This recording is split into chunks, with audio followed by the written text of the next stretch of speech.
Hello. I hope this stream's going to be okay. I've got the dishwasher on back here. No, it's okay. It's okay. Well, I don't know. How is it noisy? Shane, what do you think? Is it too noisy here, or can we move forward?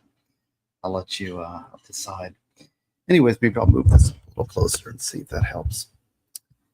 Um, yeah, we just had a little. I just had a little idea. I was telling people last stream that I was going to watch the prequels. Punish myself. We were it was sort of a little challenge because my son loves this Red Letter Media, and Red Letter Media is they have a whole breakdown. It's like 3 hours worth of breakdowns. So the breakdowns are almost more and longer than the. I don't know why I have these headphones on. The breakdowns are even longer than the um, movies, right? And better, a lot better. They're very entertaining. The Red Letter Media breakdown.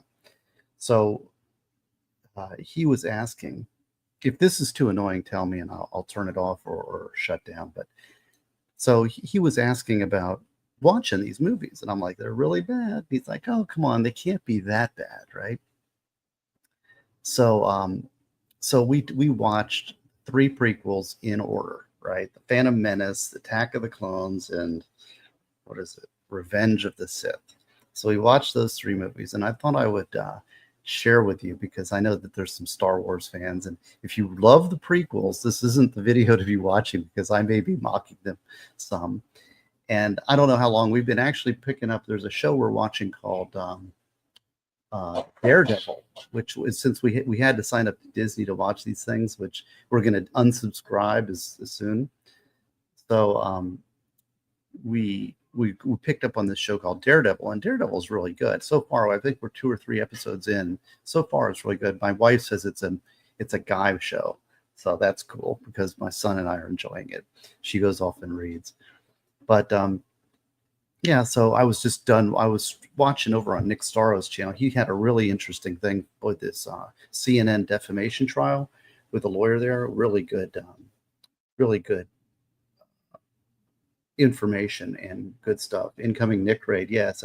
So I don't want to start over. We're gonna have to start over. Maybe I should say hi to who's here, right? For Nick Starro, my buddy, and hopefully I'm going to get to meet up with him in Miami in September. Actually, I'm really kind of excited about that. So here we have Shane Souza, we have Lily, hi, Alabama Rose. I think I saw you over at Nick's channel, right? Alan, were you over at Nick's? Maybe everybody. Ghost, see there, Ghost incoming Nick raid. Yeah, Nick Starro. That's nice. I don't know if I've been rated. Not very often, so that's very kind. Hi, Deanna. Brooklyn. Jake. Yeah, so everybody's coming in from Nick Starro's channel. That's kind of neat. Thank you, Nick Starro. He's my buddy, and we're going to meet up in September. I'm going to make a point, and I'm going to show him around Miami and give him the best tour I can, give him a good American Florida welcome. And Mr. Scott, good to see you there. And Slidey Pie, my buddy, Slidey Pie, who read all my book cover to cover online. So cool. Alabama Rose. And nope, start over. Okay, I'll start over. We didn't miss much. And Bill Dozer. Yes, and I've got the dishwasher going. So if it's really annoying, tell me. What was the name of the Italian band I really like? Well, there's Italian band. I don't know about an Italian band. Oh, Italian band. There's what's his name? The guitar player who's really good. He's from Italy. Viking Raid. Yes, the Vikings are here. I am a Viking. That's not an Italian band. There's L'Emprise, which is a French band. A Me Raid. There's Nick. Hey Nick, you want to come on and talk about the prequels? I'll send you a link if you want. Young band, mostly instrumental music. I think instrumental. Okay, maybe I'll find that out. That's a good one. There's a number of bands that I'm into. So Freedom Ring is here. Good to see you, Freedom Ring. Nick Starro had an excellent show tonight. This was one of the best shows I've seen him do. He had an excellent guest who did the CNN defamation trial. Freedom Ring, you might want to check that out. Let's see. Yes, we're in Rumble. Good to see you, Rumblers, my favorites. And let's thank up front the rewatch crew because I get a lot of rewatches, so those are neat. JG liked Attack of the Clones. There you go. Thank you. Oh, and thank you very much for being here.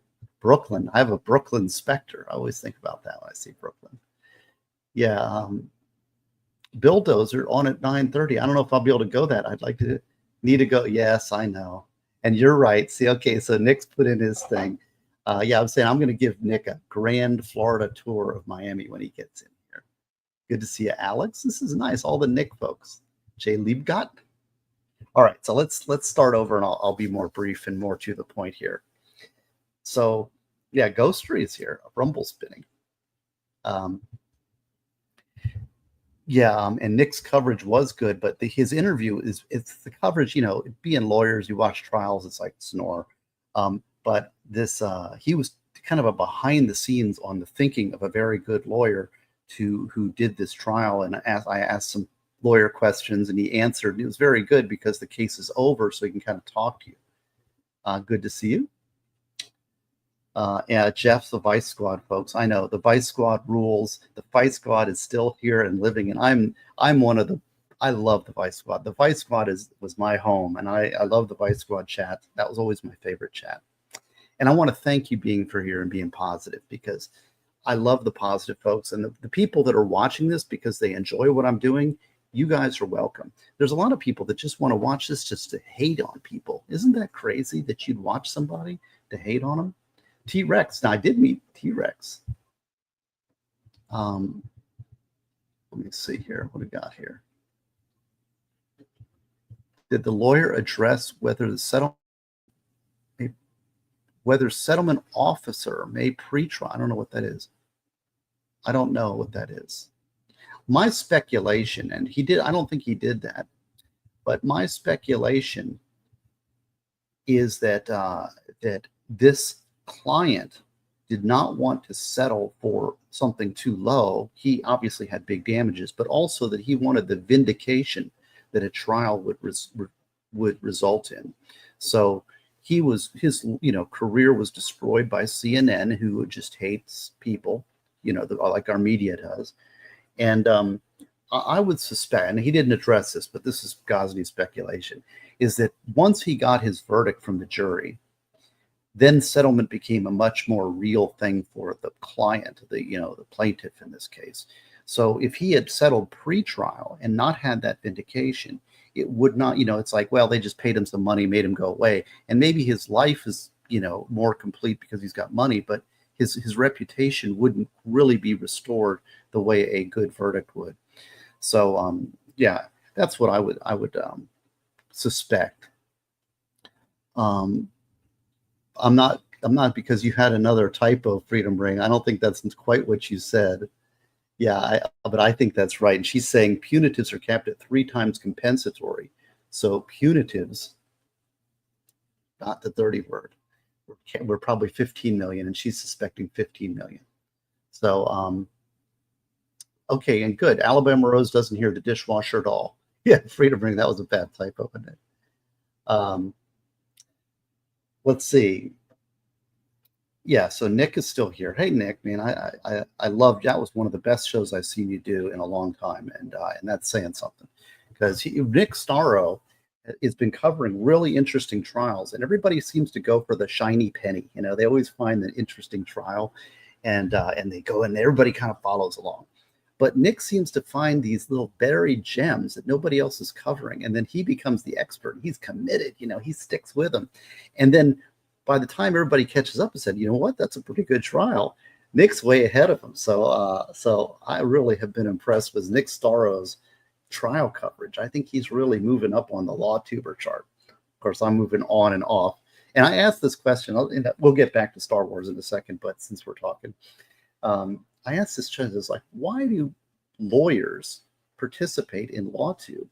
Why are we doing this? I don't know. And I mean, like, I've really been questioning this as sort of an existential question. I will say one thing is that there's some really good folks in chat that I've met, and it's kind of a neat way to kind of bond. But there's a lot of downsides. Just say that we're lonely. Freedom Ring. That reminds me of the what was that? That show with the puppets, the dirty puppets. What was it? The USA, because I'm rolling. It's isolating. Being a lawyer is isolating. That's true. Yeah, Ghosts. From a reporter's opinion, it was a 10 out of 10. That was an excellent. The way he conducted the interview was excellent. Everything about that was great. And yeah, I get it. People learn a lot, but why do you but why? What is what's in it for me? I hate to put it that way, but I'm getting a little more mercenary. Lawyers get, yeah, but what's in it for? I do it for freedom to say and speak. The chats are great. That's true. And I love the chats. And that's what kind of keeps me coming back, because I like you all and I like what your comments, it stimulates. Yeah, Team America, well, please. So that's kind of really the bottom dollar. But yeah, right. You guys remember that movie. So, but I'm having sort of a little, I always question everything that I'm doing. And everything I do at all times, every moment of my life. And so everything is subject to questioning. And one of those questions is, why do I keep streaming? I don't know. I don't know. I'm still resolving that. I will say that since I've been here, since I've had my recent negative part has been amplified, because I've had haters who've watched me and tried to hurt me, and have done so and been successful at that. There's a big downside now. Yes, that's right. And so I've really had a negative experience here. I mean, terrible. And I can't express to you how difficult that is. Now, maybe I'm inoculated at this point, maybe not, but there's people that are like stalkers that have just latched onto me as some sort of enemy that they hate, and it's given them meaning and purpose in their life to latch on and try to destroy me. It's like, really, that's what your life is? I mean, it's woken me up to this element, because I mean, if I don't like somebody, I'm not going to watch them. I'm not going to watch their stuff so that I can find things I don't like that I can mischaracterize. And I don't know. I mean, it's strange, but I've discovered that those people do exist. Those people do exist. There are people out there whose lives are basically devoid of any kind of happiness or friendship or love or meaning or friendship. They don't understand friendship. Like when my friends came to defend me, they said, "Oh, I'm a cult leader."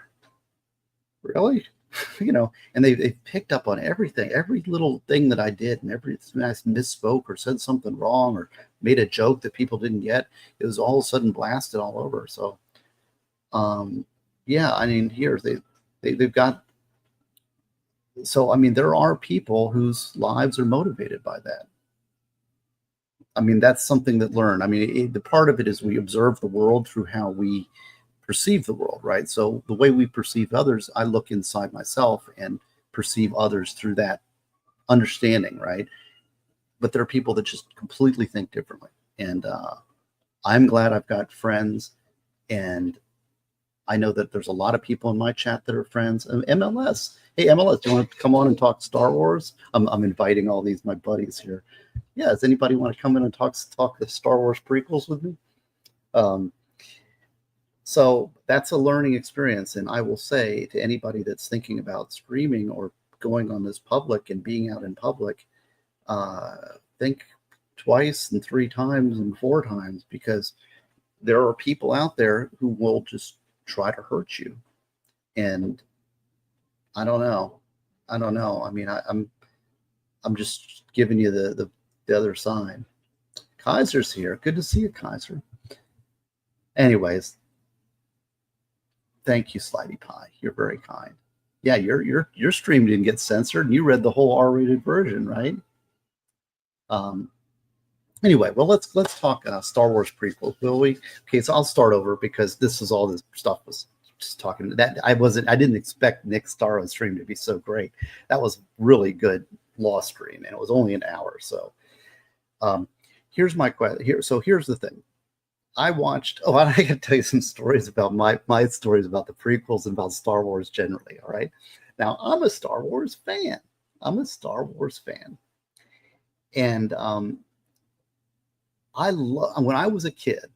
So I was born in '67, and the Star Wars came out what '77. So I was 10 years old, and my mom would drop me off at the theater, and we'd have like movie days on the theater. And of course, she'd be working. This is the day that at 10 years old, she'd drop me off at the theater, and I'd watch two movies in a row, and then she'd pick me up, and I'd come home, right? And that was like babysitting or whatever it was for, you know, all alone in the theater. But I remember going to this movie and I remember I will never forget the the ad, the thing that came up. What do they call that? The pre in trailer or whatever that came up announcing that this movie was Star Wars. And I don't even remember the movie it's at, but I remember the previews. The previews, that's what it was. And it was like, damn, and I don't even. It was just Star Wars, and then there was this guy in the black mask, and there was these lasers, and there were starships, and it was like, and I remember going home and telling my mom, like, I saw this thing, and it was so great. It was like there was this guy in this black mask, and there was these spaceships, and there was battles, and it was great. I got to see that movie, right? So yeah, those are the movie theater. What's a movie theater? It's funny. Yeah, so I remember the previews in the theater before Star Wars came out. And I was blown as a 10-year-old boy. That was like, and there was nothing like the yeah, Kaiser's got it. There was nothing like Star Wars before. There was nothing. I mean, there was 2001 Space Odyssey, which got the effects right, but it wasn't like little boys think about when I had my Legos and I'd build spaceships and they'd battle, right? In my room, I'd have my dinky toys, my tanks, and I'd have my Lego by type or my fighter planes that would battle, right? It's a little boy thing. So that when that movie came out, that was like what every little boy dreamed of. And I went to that theater. I will tell you, I saw the original Star Wars in theater 32 times. Okay. Now, part of that was it was a summer, and I would go to the theater, and I would go and I'd watch it 2 times in a row, back to back. And you couldn't even, there was no way to access this movie. Like nowadays, we have the streaming, we have all this, internet stuff. There was no way to see anything Star Wars except by going to the movie. And it was such a great movie. I'd watch it over, and it's like, I couldn't have enough of that movie. And I watched it over and over again. And I remember my brother, we actually bought an 8mm like roll. It was like a, what do you call it? A real thing, like a film. We bought a projector, and we bought this reel, and I remember it was like $80. And it was of the TIE fighter, the 4 TIE fighters versus the Millennium Falcon as they're escaping, just that battle scene. That's all it was. And it was this rickety thing we could project, but it was like our way of having video of the movie, and so we actually bought that. And yeah, so that was so good. Yeah, 8mm film reel. We had that. And then what else do we have? Of course, it was funny. We have a joke too, because there was a Darth Vader mask in Halloween. I wanted to be Darth Vader, and so I had, we make the things and the cave. It's like, I'm going to be Darth Vader. And I remember the mask was $85 at the magic shop, and it was a mask. They had a lot of costumes. And this is a family joke, by the way, that we have, because, of course, my mom, I didn't grow up, we didn't have a lot of money, right? And my mom was not into Star Wars or Darth Vader, and an $85 Darth Vader mask was not on the agenda, right? So, but here I am. I want to be Darth Vader for Halloween. And so my mom would just like, it became a joke, but she's like, well, she took up a milk carton. She's like, why don't you make it yourself? Like, here, look, this is a Darth Vader mask. And like everything, she would just pick up a milk carton, like the handle, and like, look, a Darth Vader mask. And my brother started making fun because like everything, any object you'd pick up, like, here, look, Darth Vader mask, It was just her way of trying to sell me out of the $85 real deal from the magic shop, right? Never did get the Darth Vader mask, but so that was my original Star Wars experience. So that was like the gates of heaven for a sci-fi, and little boys, gun battles, lightsabers, starships and blasting, and it was nothing. Yes, $85 in '70s money was good money. I get it as a parent, I get it, but still, I'm just saying. Now, the Empire Strikes Back also saw the theater. It didn't have quite the same impact, and I appreciate that movie a lot more now. I loved it, but I didn't go see it over and over again. And same thing with the Return of the Jedi. Maybe it was just, but it was just the impact of that first movie was just incredible on me, and I think a lot of people in my generation. And then, of course, the trilogy is great. I will say now, except for the Ewoks, which are a little bit like, but the music, the visuals, great, great, great. So, good to see a soulless ginger. That's right. That's right. There wasn't anything else to do on hot days. I can't go to the beach every day. This must be a Florida chick. You see there, because this is right. I don't know how much 85 in the 70s, but I'm sure it was not cheap. But I wanted that Darth Vader mask. So that was my kind of Star Wars thing. All right, so that is my frame of reference for the prequels. Now, at the time the prequels came out, here we go, inflation calculator. Look at this, Brad. See, this is why the chat is so great. You guys rock. $439. Okay, see, that's a lot of money. Right, and Kaiser's got it too, right? See there? So it was with that framework. Now, when the first prequel came out, I had a group of friends, and I think I've talked about them. My friend Derek, who's passed away, and my friend Chris, who's still around. And it was us three. We were like the three musketeers in law school. And I have another friend, Mariah, in law school. But the three of us were big Star Wars fans, especially Chris. And I guess me, I put that in me. And of course, the new Star Wars is coming out. There's a prequel, there's the Phantom Menace, and it's going to be Star Wars. And we're all three in law school. And so we all decided to go see this movie on opening day. All right. And up in Lexington, Virginia, which is where I went to law school. And we go to the theater. These are kind of personal stories, but it'll give you a little frame of reference for where I'm coming from. We go to this theater, and of course everybody's dressed up. They've got their lightsaber and their Wookiee masks and their capes and all this stuff, and they're all going to the theater. And it's opening night, and everybody's excited. Oh yeah. Now we weren't dressed up. We were in law school, and I had, what it was.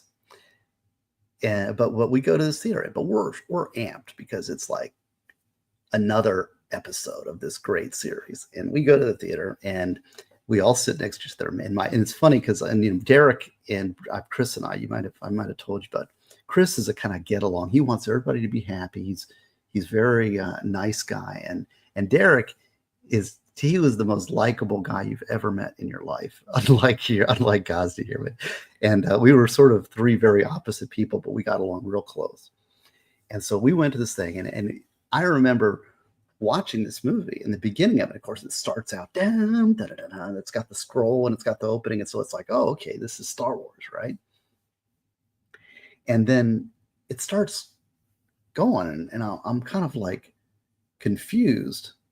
And I remember the moment when I really started to get shocked. I mean, stunned by the Phantom Menace. And that was when they got in the Gungan. They went to the Gungan city, and the guys, and then they jump in this stupid design, like water vehicle, and they go through the planet to come out the other side, and they had this stupid propeller. And that was the point I realized that there were big problems going on. I remember there's big problems here. And I just remember being shocked.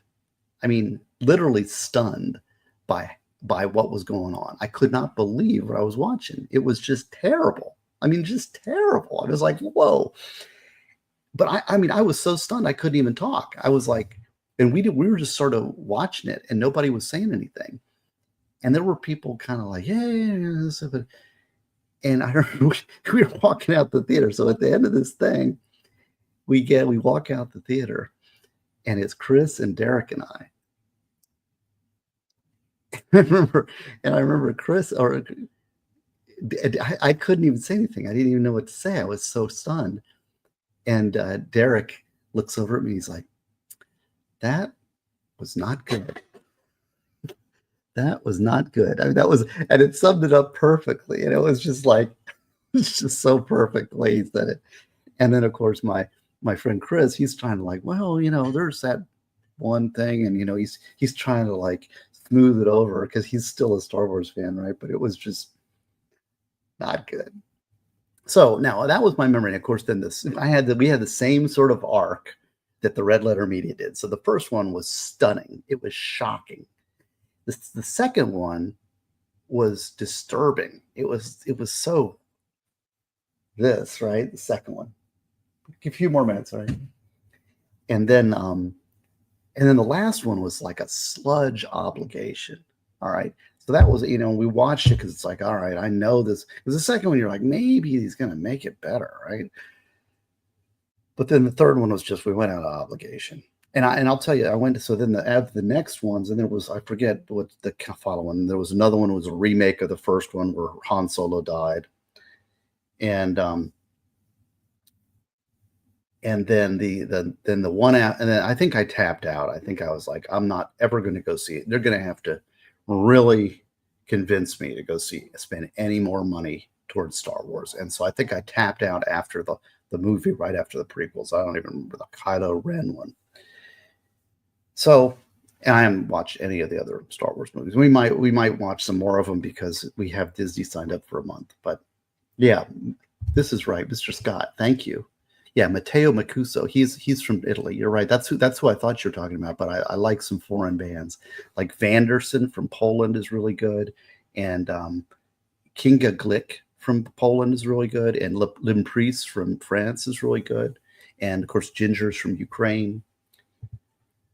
Yeah, Jar Jar Binks was the first one, the Phantom Menace. So that was my experience. Now, I haven't watched them since. And I've been telling my son that they're terrible. Now I have watched the Red Letter Media takedown of why they're so bad, which is great and highly recommended. I'd recommend that any day over it's a little offensive, I'd say, but if you don't have a sense of humor, if you have a sense of humor, watch it. And then, so he's been watching him. He's a big movie buff, my son. But he's like, why don't we watch the prequels? Because I was like, maybe, I don't know. I know how bad they are, but I'll watch them because my son wants to watch them, and anything he wants to do, I'm there, right? So we did. We got on Disney, and we watched the 3 movies end to end. I think we watched The Phantom Menace, then Attack of the Clones, and then we went to bed, and then the next night we watched the third one. And I will tell you, because part of the shock though with the Phantom Menace was the fact that the expectations were so high for the next Star Wars, and then it was just completely destroyed by that movie. Now he has extremely low expectations, so sometimes when you've got really low expectations and you go in, it's like, oh, that was a good movie, right? But we go in and even after the low expectations and watching another minute, he said it was worse than he expected. And I will say that the humor, the Jar Jar Binks humor, is terrible. It's so freaking stupid. Yeah, Plinkett's Reviews are great. Kaiser's got it. They nail it. If you want to know exactly why, every reason, I agree 100% with everything Red Letter Media is saying about it, because they really nailed why it was wrong. And then when we got done watching the 3 of them, we're like, could you even salvage any of these movies? Could you take apart any of these movies? Could you take pieces of them and maybe make one good movie? Could you take those 3 and edit them down or put some together? Like, I can't even think of it. And then I couldn't think of like how you would even do that. How would you even salvage anything from any of those movies? And then the next thing is, then we said, okay, well, were there any good scenes? Was there anything redeeming about any of these movies? Were there any scenes in any of those 3 movies that were worth watching? and Jacob Castro and Rumble. Thank to see. And I can't say I can't really think of anything. Now, I struggle. I'm like, okay, well, the first one, there was Darth Maul, and there was the Darth Maul lightsaber battle. All right. But it's just a lightsaber battle. I mean, he's a cool looking character. He's got the double thing.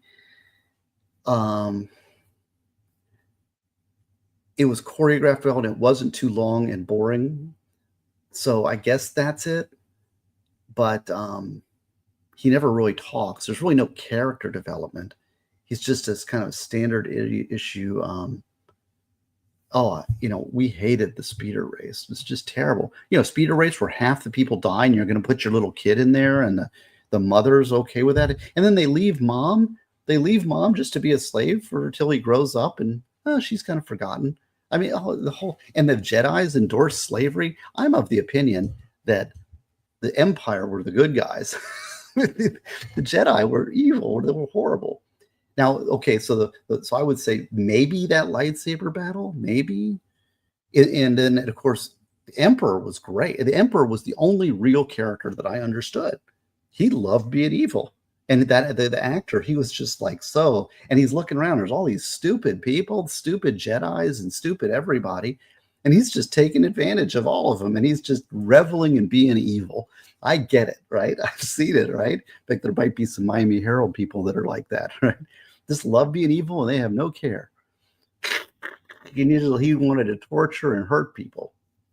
I get it. He's a bad guy, and that actor did well. So he's the only actor I would say, because I don't know. I mean, what did they have to work with? Nothing. Just terrible. Yeah, the 10-year-old, the kids, the children in there were painful to watch.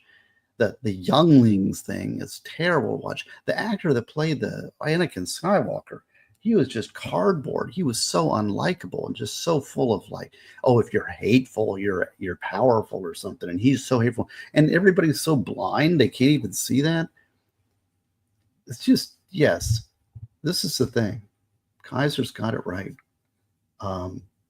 I just couldn't stand it. So worse than I remember, and not worth anything, not worth salvaging. They should be. I wish they could be deleted from history.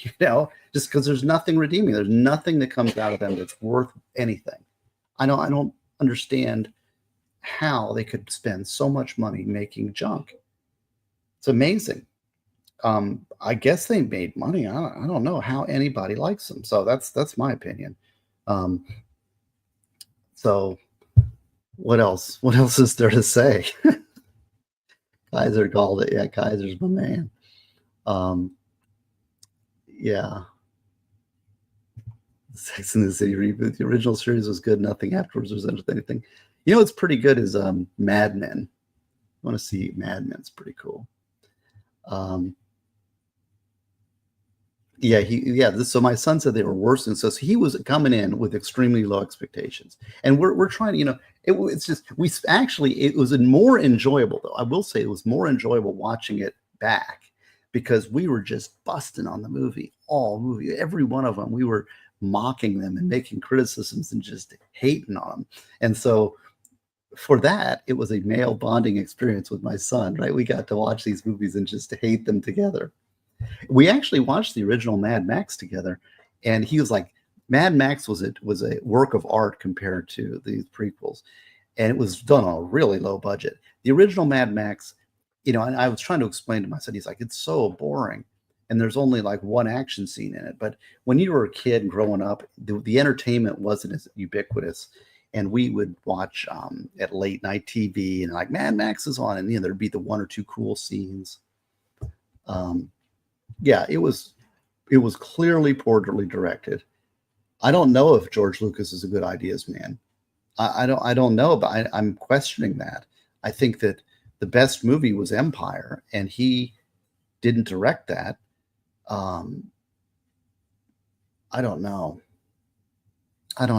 I can't say. I mean, he's a businessman, and that's what the I can't see anything redeeming. I can't really say. Although I will tell you, here's a little secret. George Lucas is a big Stickley fan, Stickley furniture, right? And we actually spotted a Stickley chair in one of the sets, in one of the movies. I think it was the second one, which is kind of cool. And his whole house is filled with Stickley furniture. But so that's sort of the takedown of the rewatch. We did it so you didn't have to. How's that? Yeah, it would play outside. Alabama Rose. Yeah, it was all good to us back then. We all did this play outside, so we enjoyed things more back then. Yeah, I don't know. It was a different time. It's hard to compare, but yeah, I mean, I'd went surfing. Well, in fact, the summer friend over here, right? You see there? That's about the time of the life when I was right about when Star Wars came out. That book was from that period of life where you go to middle school and things kind of change and you lose childhood a little bit and start moving towards adulthood. That's what Summer Friend's about. So if you want to get an insight into that period of my life, Summer Friend's a mostly true story, mostly true, about 95% true. Yeah, they'd lock you out of the house, and when it would get dusk, your mom would call out from the front door, and you'd go running back in. I rode my bike, like people say. I rode my bike from my elementary school back home to and from home, and it was nobody cared. I don't know. Um, Interesting. Oh, thank you, Alabama Rose. You like Summer Friend? I keep tweaking a little bit. I'm making little new tweaks and additions, and I went through and fixed up some of the grammar in it and made it a little better. I don't know. I haven't been able to write very much lately, but I've got about half my fantasy novels written, but I haven't been able to work on them. Well, thanks for showing up. Should we do the redirect thing, or should we just? My son is calling. We're going to go to see. We're going to watch. I'm going to be watching Daredevil, which it's pretty good. It's like guys kind of mini series, and we've been pretty happy with it so far.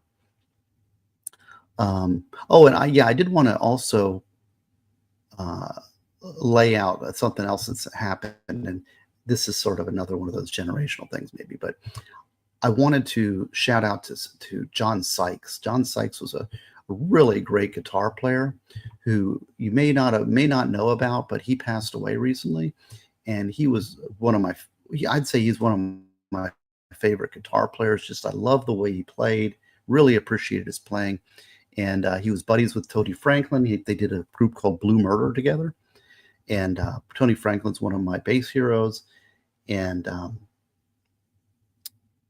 um, okay, Alabama. Yeah. So I don't know if you're familiar with John Sykes, but say a prayer for John Sykes. Yeah, he was the guitar and a force. Alabama Rose knows he was the force behind that famous '87 Whitesnake album, which a lot of people know, right? The Whitesnake album, 8 from '87, was Still of the Night. Yeah, if anybody has any other good, we've been trying to catch up. What else is on Disney that we can watch in the next what would it be, in the next month? Since we're signed up, and I don't know. Let's see here. Let me see if I can. It's always difficult to get this content. All right, here we go. Who's streaming that we can do the Ghazni raid to? Thank you guys for being here. See, this is why we do it, right? Isn't this fun? I'm having fun. Let's redirect to somebody. What do you say? Yes. Oh yeah, Slidey Pie. Yeah, that's right. You did. Still of the Night, just on right. Slidey Pie also read Summer Friend on her channel. I forgot about that. You did do that. Thank you. I think you're the only one that's read Summer Friend. Okay, let's see. Customization. Can anybody who should we redirect to? Let's see.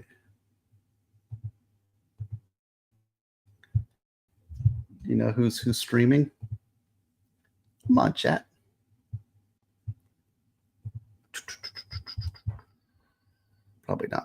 on tonight. I missed your Rumble rant. Slidey Pie, what was your Rumble rant? I'm reading what you said, so tell me what it was, and I'll read it here. What did you Rumble rant? Is it Tug is? Let's see. Did you Rumble rant today? Because maybe Rumble rants aren't coming through StreamYard. Is that what's happening? Oh, Broken Baker is streaming. I gotta do Broken Baker.